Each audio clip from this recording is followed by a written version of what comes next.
गरीब 5 अनाथ बहनों का बारिश में एक कमरा।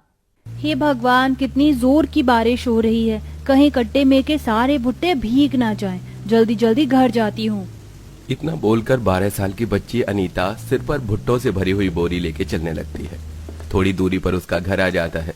पूरे घर में बारिश का पानी भरा होता है, जिससे उसकी चारों छोटी बहनें मधु, खुशबू, तनु, सुरभि साफ कर रही होती हैं। अदू दीदी, खुशबू दीदी, देखो यहाँ से पानी आ रहा है। हे भगवान, यहाँ से तो बहुत तेजी से पानी आ रहा है। खुशबू, वो पतीला लाना, यहाँ लगा दूं। दीदी, वो पतीला तो फूटा हुआ है, उसमें पानी नहीं रुकेगा। और अब तो हमारे पास इतने बर्तन भी नहीं है जो सब जगह लगाएंगे। पर ऐसे तो घर में पानी भरता जाएगा, फिर हम क्या करेंगे? अनीता दीदी को आने दो। तभी चारों दरवाजे पर खड़ी अपनी बड़ी बहन अनीता को थके भाव से देखने लगती हैं। दीदी देखो, आज फिर से छत कितनी टपक रही है। अब तो हमारी पूरी की पूरी छत खराब हो गई है। इसे बनवाना बहुत जरूरी है। जानती हूँ बहन, मगर हम कर भी क्या सकते हैं। अभी तो भुट्टो का व्यापार भी कम चल रहा है। अपनी दीदी को थोड़ा वक्त दो, मैं सब ठीक कर दूंगी। ये बोलकर अनीता उन चारों को तो हिम्मत देती है, मगर वो खुद दिल के अंदर टूटी हुई थी। 12 साल की उस अनाथ बच्ची से घर की जिम्मेदारियों ने उसका बचपन छीनकर समझदार बना दिया था। 5 अनाथ बहनें 12 गज के एक छोटे से कमरे में बहुत ही कठिनाई से गुजारा कर रही थी, जिसमें उनकी छोटी सी रसोई और घर के एक छोटे हिस्से में शौचालय सीट बना हुआ था। 5 अनाथ बहनें मिलकर बरसात का पानी बाहर निकालती हैं।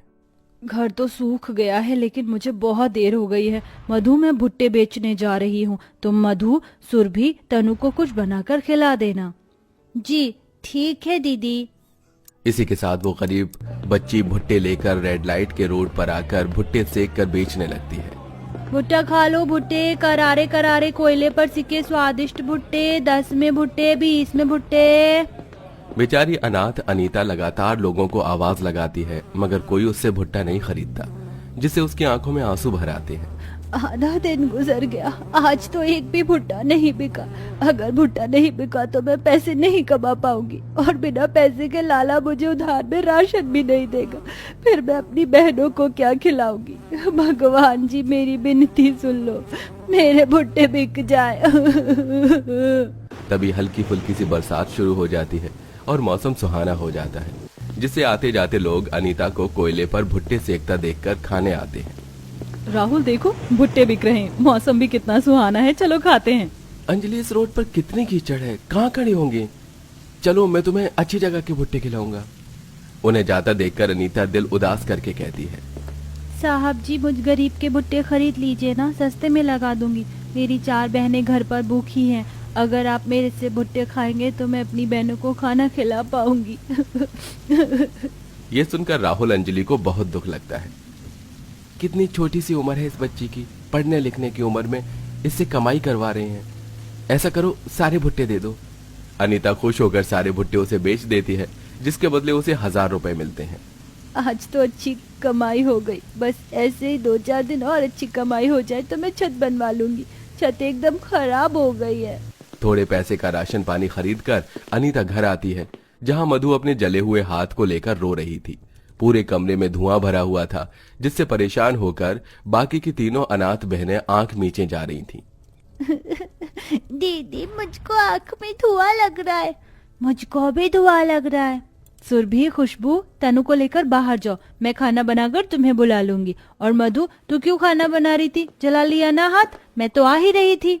तभी डबडबाई आंखों से मधु जवाब देती है, दीदी, तुम भी तो थक कर आती हो। हमारे लिए इतनी बारिश में भी भीगकर भुट्टा बेचने जाती हो, इसलिए मैं बना रही थी खाना। तू हट, मैं बनाती हूँ खाना।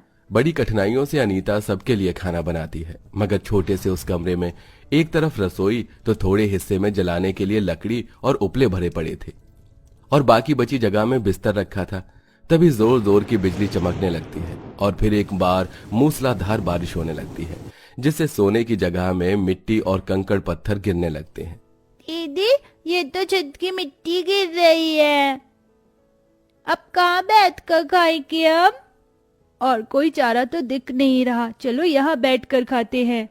एक कमरे की दिक्कत के चलते बेचारी 5 अनाथ बहन जी मार कर संडास के पास ही बैठकर मजबूरी में खाने लगती हैं, और बहुत ही किल्लत में एक दूसरे से चिपक कर सोती हैं। तभी तनु खुशबू से लड़ने लगती है। ओ खुशबू दीदी, थोड़ी खिसको मुझको गमी लग रही है। मैं तो पहले ही दीवार में सोई हूँ, अब कहाँ जाऊँ तनु? मुझे नहीं पता, हटो हटो हटो हटो मेरे पास से। तनु, ऐसे लड़ते नहीं है। हमारे पास जितनी जगह है उसी में चलना पड़ेगा। एक कमरा है हमारे पास, एक तो पहले ही बारिश के चलते घमस हो रही है, यहीं सो जाओ। बड़ी मुश्किल से उनकी रात कटती है। इसी तरह हर दिन का सिलसिला जारी था, मगर लगातार की बारिश के चलते उनकी कमजोर छत आखिर गिर ही जाती है और अब पांचों के सिर से एक कमरे की छत भी छिन जाती है। अपने उजड़े हुए घर को देखकर पांचों अनाथ बहनें बेतहाशा रो रही थीं। दीदी अब क्या होगा इस बारिश के मौसम में? अब कहाँ जाएंगे? एक ही तो कमरा था पांचों के पास में, वो भी टूट गया। चिंता मत करो तुम चारों की, दीदी अभी जिंदा है ना, मैं तुम्हें कुछ नहीं होने दूंगी। फिलहाल अनीता चारों को बोरी उड़ाकर अपने संग रेड लाइट पर लाती है और भुट्टे बेचने लगती है, मगर घर की चिंता में उसकी आंख से एक पल के लिए भी आंसू नहीं सूख पाते और वो अपने माता पिता को याद करती है। कभी यही बारिश का मौसम हम पांचों बहनों के लिए कितनी खुशी का मौसम था, मगर आप दोनों के जाने के बाद सब कुछ बदल गया है माँ बाबा। सरजू और ममता दोनों पति पत्नी किसानी करते थे। सालों की मेहनत लगातार थोड़े थोड़े पैसे काट कर बचा कर उन्होंने किसी तरह 12 गज का एक कमरा बनाया था, जिसमें 7 लोगों का रहना मुश्किल था, फिर भी वो खुश थे। लाडो, हम दोनों खेत पर जा रहे हैं, तू अपना और अपनी बहनों का ख्याल रखना। जी बाबा, आप दोनों ध्यान से जाना। दोनों खेत पर आकर फसल बोने लगते हैं। वो बरसातों का मौसम था। तभी एकदम से मौसम खराब हो जाता है और आसमान में बिजली कड़कने लगती है, जिससे तनु डर जाती है। दीदी मुझको बहुत जोर से डर लग रहा है, माँ पिताजी कब आएंगे? अरे आ जाएंगे तनु, ये ले तू दूध भात खा ले, भूख लगी थी ना। तनु खाने लगती है तो वहीं भयंकर आंधी तूफान चलने के साथ बारिश शुरू हो जाती है। डरते हुए ममता ने कहा, ए जी घर चलो, पता नहीं इस मौसम को देखकर मेरा मन बहुत ज्यादा घबरा रहा है, लगता है बिजली गिरने वाली है। कुछ नहीं होगा ममता, बस 1-2 क्यारी में और बीज लगाने रह गई हैं, फिर चलेंगे घर। दोनों बीज लगाने लगते हैं। तभी एक बड़े झटके से आसमान से बिजली खेत में गिरती है, जिससे खेत में कई फीट गहरा गड्ढा हो जाता है और दोनों जान गंवा देते हैं। खेत बाढ़ के पानी में डूब जाते हैं, जिससे बेचारी उन अनाथ बहनों को अपने माता पिता की लाश देखने को भी नसीब नहीं होती। और तब से पढ़ाई लिखाई छोड़कर अनीता बहनों की जिम्मेदारी उठा रही है। बीती हुई यादें अनीता को नासूर की तरह चुभने लगती हैं और वो रोते हुए कहती है, नहीं, जो मेरे माता पिता के साथ हुआ वही खेल तू हमारे साथ नहीं खेल सकता भगवान। मैं कैसे भी अपना घर बना कर रहूंगी।